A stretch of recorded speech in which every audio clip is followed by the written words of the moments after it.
Hello Year 3, this is Miss Cartwright. Every day we're going to be reading our class book together at the end of each day. So before we start, please make sure you've got your book in front of you from your home learning pack.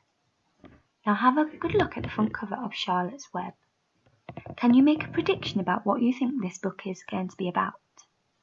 Can you make a guess about what is going to happen in the story? Have a really careful look at the characters on the front cover. I'm just going to give you a few seconds to have a really good think about that now.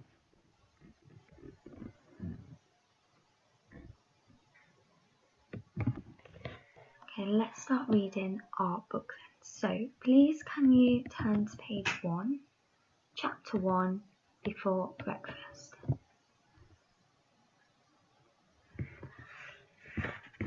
"Where's Papa going with that axe?" said Fern to her mother as they were setting the table for breakfast. "Out to the hog house," replied Mrs. Arable. "Some pigs were born last night." "I don't see why he needs an axe," continued Fern, who was only 8. "Well," said Mother, "one of the pigs is a runt. It's very small and weak, and it will never amount to anything, so your father has decided to do away with it." "Do away with it?" shrieked Fern. "You mean kill it, just because it's smaller than the others?" Mrs. Arable put a pitcher of cream on the table. "Don't yell, Fern," she said. "Your father is right. The pig would probably die anyway." Fern pushed a chair out of the way and ran outdoors. The grass was wet and the earth smelled of springtime. Fern's sneakers were sopping by the time she caught up with her father. "Please don't kill it," she sobbed. "It's unfair." Mr. Arable stopped walking. "Fern," he said gently, "you will have to learn to control yourself." "Control myself?" yelled Fern. "This is a matter of life and death, and you talk about controlling myself." Tears ran down her cheeks, and she took hold of the axe and tried to pull it out of her father's hand. "Fern," said Mr. Arable, "I know more about raising a litter of pigs than you do. A weakling makes trouble. Now, run along." "But it's unfair," cried Fern. "The pig couldn't help being born small, could it? If I had been born very small at birth, would you have killed me?" Mr. Arable smiled. "Certainly not," he said, looking down at his daughter with love. "But this is different. A little girl is one thing, a runty pig is another." "I see no difference," replied Fern, still hanging on to the axe. "This is the most terrible case of injustice I have ever heard of." A queer look came over John Arable's face. He seemed almost ready to cry himself. "All right," he said. "You go back to the house, and I will bring the runt when I come in. I'll let you raise it on a bottle, like a baby. Then you'll see what trouble a pig can be." When Mr. Arable returned to the house, half an hour later, he carried a carton under his arm. Fern was upstairs changing her sneakers. The kitchen table was set for breakfast, and the room smelled of coffee, bacon, damp plaster, and wood smoke from the stove. "Put it on the chair," said Mrs. Arable. Mr. Arable set the carton down at Fern's place. Then he walked to the sink and washed his hands and dried them on the roller towel. Fern came slowly down the stairs. Her eyes were red from crying.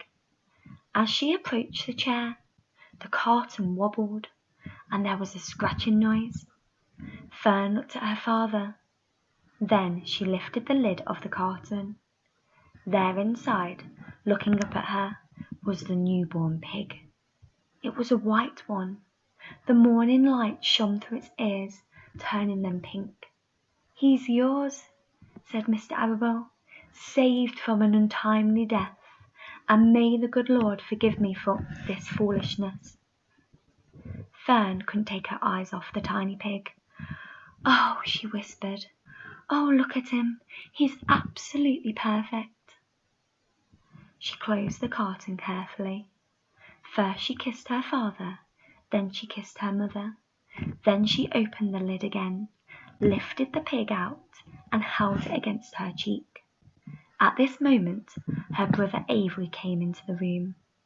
Avery was 10. He was heavily armed, an air rifle in one hand, a wooden dagger in the other. "What's that?" he demanded. "What's Fern got?" "She's got a guest for breakfast," said Mrs. Arable. "Wash your hands and face, Avery." "Let's see it," said Avery, setting his gun down. "You call that miserable thing a pig? That's a fine specimen of a pig. It's no bigger than a white rat." "Wash up and eat your breakfast, Avery," said his mother. "The school bus will be along in half an hour." "Can I have a pig too, Pop?" asked Avery. "No, I only distribute pigs to early risers," said Mr. Arable. Fern was up at daylight, trying to rid the world of injustice. As a result, she now has a pig. A small one, to be sure, but nevertheless a pig. It just shows what can happen if a person gets out of bed promptly. Let's eat. But Fern couldn't eat until her pig had had a drink of milk. Mrs. Arable found a baby's nursing bottle and a rubber nipple. She poured warm milk into the bottle, fitted the nipple over the top, and handed it to Fern. "Give him his breakfast," she said. A minute later, Fern was seated on the floor in the corner of the kitchen, with her infant between her knees, teaching it to suck from the bottle. The pig, although tiny, had a good appetite and caught on quickly. The school bus honked from the road. "Run!" commanded Mrs. Arable, taking the pig from Fern and slipping a doughnut into her hand. Avery grabbed his gun and another doughnut. The children ran out to the road and climbed into the bus. Fern took no notice of the others in the bus. She just sat and stared out of the window, thinking what a blissful world it was, and how lucky she was to have entire charge of a pig. By the time the bus reached school, Fern had named her pig, selecting the most beautiful name she could think of. "Its name is Wilbur," she whispered to herself. She was still thinking about the pig when the teacher said, "Fern, what is the capital of Pennsylvania?"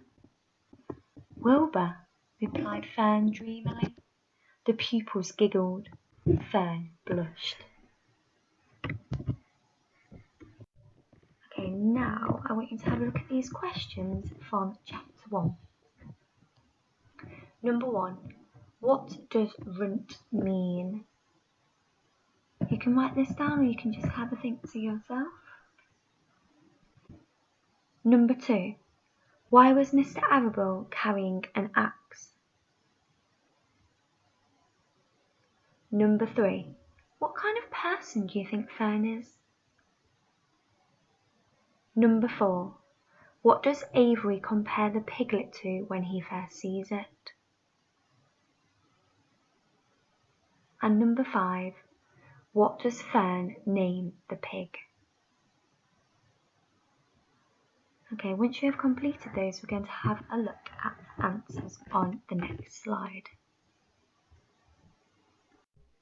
Okay, number 1. What does runt mean? It means the smallest animal in a litter. So the pig probably had several little piglets, and this piglet was the smallest one in that litter. Number 2. Why was Mr. Arable carrying an axe? That is what he was going to use to kill the little piglet. Number 3. What kind of person is Fern? Fern is very caring, and we know this because she was really upset when her father was going to kill the runt. Number 4. What does Avery compare the piglet to when he first sees it?